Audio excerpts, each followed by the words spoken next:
जम्मू कश्मीर में बन ही गई सरकार, यानी कि पॉपुलर गवर्नमेंट, जिसका लगातार लोगों को इंतजार था, नेताओं को इंतजार था कि जम्मू कश्मीर में चुनाव नहीं हो रहे। 10 साल बाद चुनाव हुए। नेशनल कॉन्फ्रेंस और कांग्रेस अलायंस ने चुनावों में बड़ी जीत हासिल की। बीजेपी स्ट्रांग ऑपोजिशन रही, मगर आखिरकार उमर अब्दुल्ला 2.0, उमर अब्दुल्ला दूसरी बार जम्मू कश्मीर के मुख्यमंत्री आज बन गए, शपथ ग्रहण हो गया। उमर ने अपने साथ 5 और मंत्रियों को शपथ दिलाई, जो हमारे पास जानकारी अभी तक है, जो आप लोगों ने टेलीविजन चैनल पे भी देखा होगा। जो लोग मंत्री बने हैं, एक बार फटाफट से उनके नाम बता दें, फिर विस्तार में चर्चा करते हैं। हमारे editor in chief Pawan Sharma भी मेरे साथ जुड़ रहे हैं।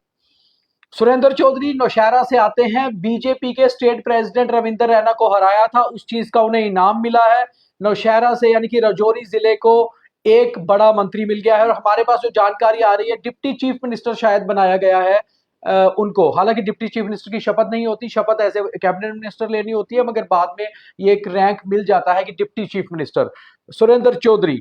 सकीना इतू साउथ कश्मीर से आती हैं, पहले भी 2 बार मंत्री रह चुकी हैं, एक महिला मंत्री भी हो गई और नेशनल कॉन्फ्रेंस की बड़ी नेता है।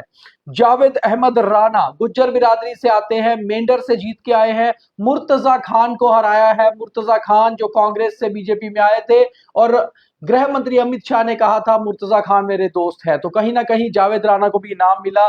तीसरी बार जीत हासिल की, मेंढर से जीत के आए हैं, एलओसी से साथ लगता हुआ इलाका है, और पुंछ को भी रिप्रेजेंटेशन मिल गई।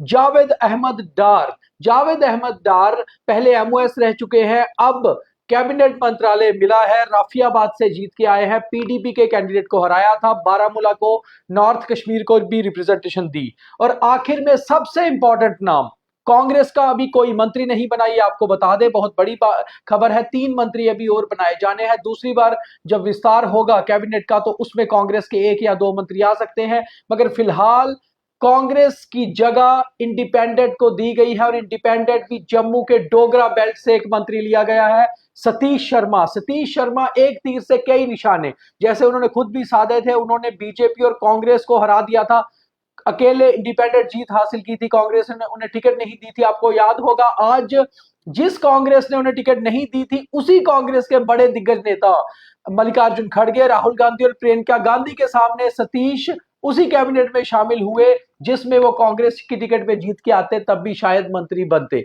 मगर सतीश शर्मा को जम्मू के डोगरा बेल्ट की रिप्रेजेंटेशन दी गई। एक तो वो डोगरा हैं, हिंदू हैं, ब्राह्मण फेस हैं, और सबसे बड़ी बात है इंडिपेंडेंट जो 4 उमर अब्दुल्ला गवर्नमेंट को सपोर्ट कर रहे थे, उनमें से एक हैं। तो पवन जी, कैसे देखते हैं आप इस 6 सदस्यीय कैबिनेट को? हालांकि इस कैबिनेट में कुल मिलाकर कांग्रेस ने अपनी भागीदारी नहीं ली, कांग्रेस फिलहाल बाहर रही है। देखिए, सरकार तो बन गई है जी, और इसमें जो मंत्री शामिल किए गए हैं, जो लोग शामिल किए गए हैं, उसमें जम्मू संभाग के अगर बात की जाए तो 3 लोग हैं। बिल्कुल, ये बड़ी चीज है। कश्मीर के भी 3, जम्मू के भी 3, हाँ। जिसमें सुरेंद्र चौधरी हैं, आप डिप्टी सीएम कह सकते हो, क्योंकि जेकेयूटी में डिप्टी सीएम तो पहले भी डिप्टी सीएम संवैधानिक नहीं होता है, हाँ। लेकिन वो डिप्टी सीएम होंगे, उमर अब्दुल्ला मुख्यमंत्री होंगे। साथ में जो दूसरे हैं वो है जावेद राणा, जो मेंढर से लगातार एनसी के विधायक जीते रहे हैं। और तीसरी सबसे बड़ा जो नाम है वो सतीश शर्मा का है, इंडिपेंडेंट है।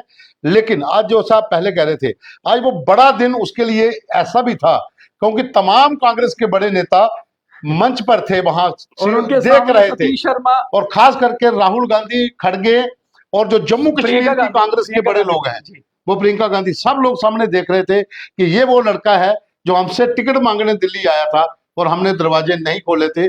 आज इस लड़के ने खुद अपना दरवाजा खोल, और सामने ही करा साहब भी बैठे हुए थे, और करा साहब ने ही आखिर में उनकी टिकट पर मोहर नहीं लगाई थी, और टिकट मिली थी farmer deputy chief minister Tarachand को।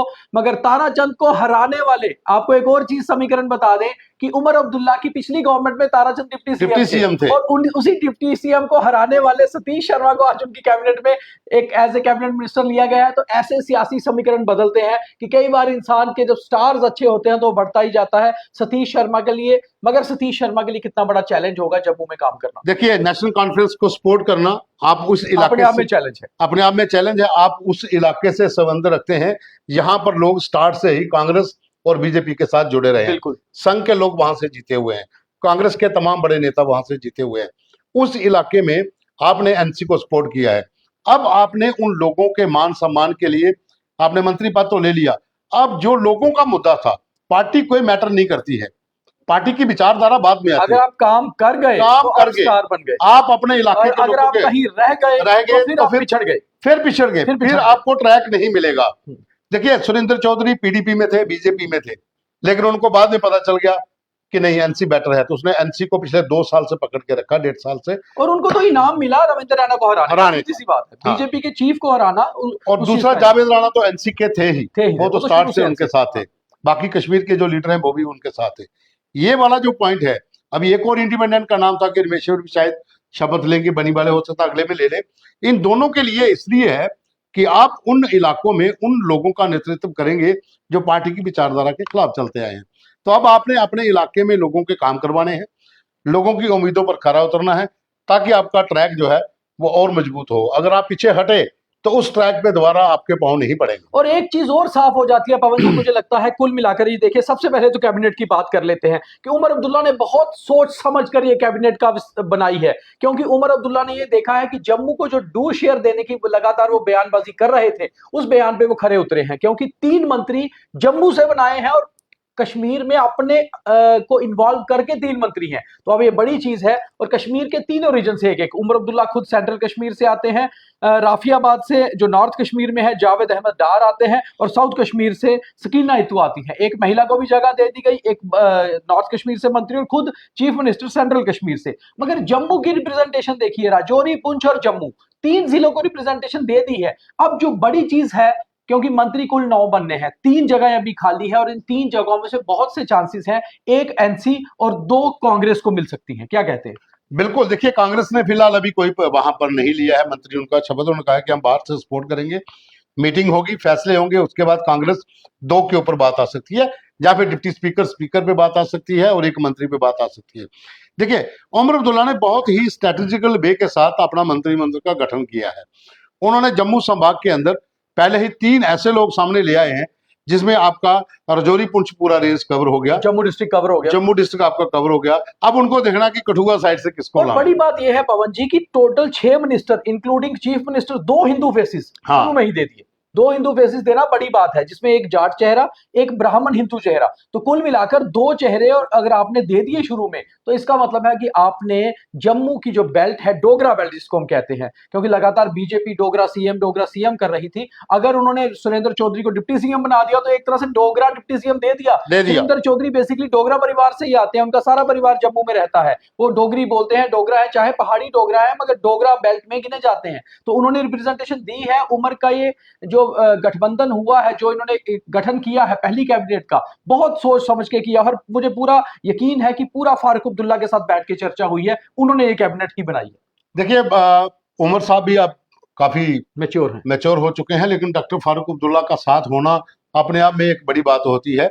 पर ये बैठक में कहीं निर्णय लिया गया है कि किस तरीके से डिवाइड होगा, कहां कहां पर किसको नेतृत्व मिलेगा, और ये एक बहुत ही सुलझा हुआ जो एक पेपर जो तैयार किया गया, जिसमें सुलझे हुए लोगों की राय ली गई, जिसमें डॉक्टर फारूक अब्दुल्ला भी हो सकते हैं, पार्टी के तमाम पुराने लीडर, जिसमें आप अब्दुल हकीम राथर जो है, जो फाइनेंस मिनिस्टर इतने सालों से रहे हैं, अब आपके पास अली मोहम्मद सागर हैं, ये सब लोगों ने बैठ के डिसाइड किया होगा कि हम ऐसा ऐसा करते हैं ताकि जम्मू संभाग को भी ये ना लगे कि हमारे फेस नहीं लिए। तो उन्होंने स्टार्ट में ही एक हिंदू फेस दाबो जो इंडिपेंडेंट ले लिया और एक हिंदू फेस अपनी पार्टी का ले लिया, और यहाँ पर उन्होंने एक ऐसा दांव खेल दिया कि 3 जम्मू के 3 कश्मीर के। अब पवन जी एक और चीज है, फटाफट से बात कर लेते हैं कौन कौन मुख्य मेहमान उपस्थित थे। सबसे पहले राहुल गांधी और प्रियंका गांधी, दोनों बड़े कांग्रेस के नेता, गांधी परिवार के 2 लोग, राहुल गांधी, प्रियंका गांधी, मल्लिकार्जुन खड़गे कांग्रेस के प्रेसिडेंट, डी राजा कनिमोझी संजय सिंह आम आदमी पार्टी से और अखिलेश यादव समाजवादी पार्टी से, ये सभी लोग मौजूद थे। कांग्रेस के तमाम बड़े नेता, चाहे वो तारिक हमीद करा हो, चाहे वो जीए मीर हो, सब पहुंचे हुए थे। सबसे बड़ी बात है, कल शाम को कांग्रेस ने गुलाम अहमद मीर जो फॉर्मर मिनिस्टर है, फॉर्मर स्टेट प्रेसिडेंट भी है, उनको सीएलपी लीडर बना दिया है। कांग्रेस किस चीज का इंतजार कर रही है? मुझे लगता है शायद अगले 1 महीने के अंदर अंदर ही विस्तार हो जाएगा। नहीं, मुझे थोड़ा सा डाउट इसमें यह भी हो रहा है कि कांग्रेस का कहीं आपस में ही अभी तय नहीं हो रहा कि किसको मंत्री बनवाएं। तारिक अहमद करा चाहते होंगे हमें बनाइए, गुलाम अहमद मीर कहते होंगे हम सीनियर हैं तो हम पुराने लोग हैं तो हमें बनाइए, क्योंकि सीएलपी लीडर चुनने में ही बड़ा दिक्कत आई। पहले करा का नाम आ गया कि उनको चुन लिया गया है, उसके बाद फिर कहते हैं कि नहीं, सहमति नहीं बनी, अब जीए मीर होंगे। तो अब अगर जीए मीर सीएलपी लीडर होंगे तो मंत्री कौन होंगे?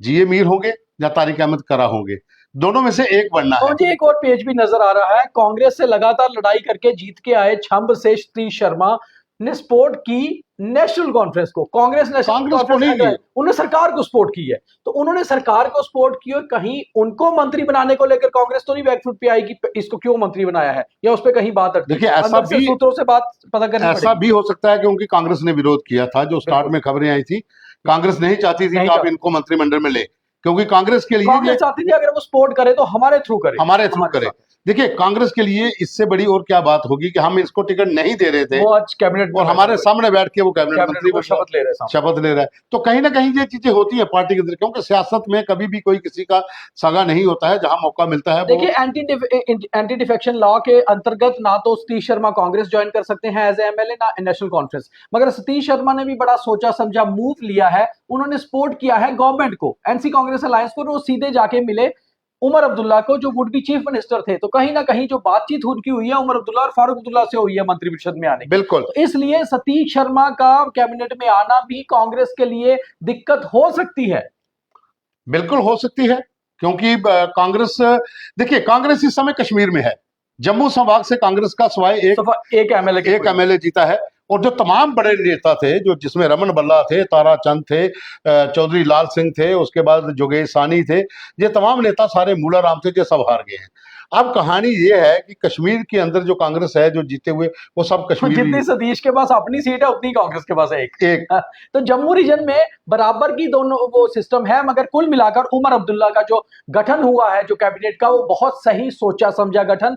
हर एरिया को रिप्रेजेंटेशन दी गई है, केवल चिनाब वैली और कठुआ बेल्ट को रिप्रेजेंटेशन नहीं मिली। पवन जी, लगता है नेक्स्ट में बन जाएगी। अभी देखिए 4 और मंत्री बनने हैं, तो 4 में एक यहाँ का भी हो सकता है, 3 कश्मीर के हो सकते हैं।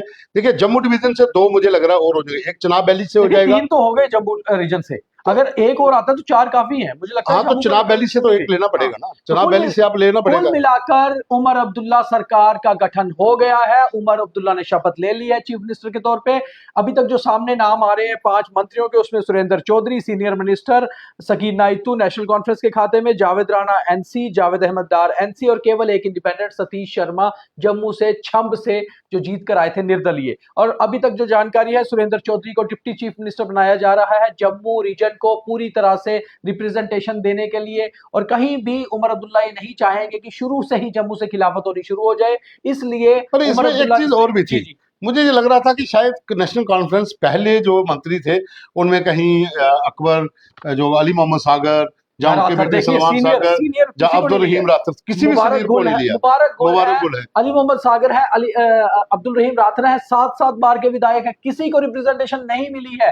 तो कहीं ना कहीं नेशनल कॉन्फ्रेंस ने भी यही सोचा है कि नए जम्मू कश्मीर में नई कैबिनेट होनी चाहिए, युवाओं को ज्यादा मौका दिया गया है। जावेद अहमद डार भी ज्यादा बड़ी उम्र के नहीं है, सुरेंद्र चौधरी भी बड़ी उम्र के नहीं है, तो ज्यादा सीनियर जो बहुत ज्यादा एज थे उनको नहीं लिया गया है। तो कहीं ना कहीं बड़ी बात यह है कि उमर ने एक यंग और छोटे एक कैबिनेट का गठन आज कर दिया है। ये कैबिनेट कैसा रहेगा, कुल मिलाकर आप हमारा एक दोपहर बाद खास कार्यक्रम देख सकते हैं, कैसी होगी उमर की कैबिनेट, क्या क्या है समीकरण, उस पर हम एक अलग से प्रोग्राम भी करेंगे। फिलहाल जो आपकी जानकारी के लिए ये बता दिया कि उमर अब्दुल्ला ने सरकार बना ली है 5 मंत्रियों के साथ, और 3 या 4 मंत्रियों की जगह भी है। कांग्रेस ने अभी सरकार में शामिल नहीं हुई है, जल्द ही हो सकते हैं, मगर क्यों नहीं हुई है इस पे भी बात करेंगे। बहुत धन्यवाद।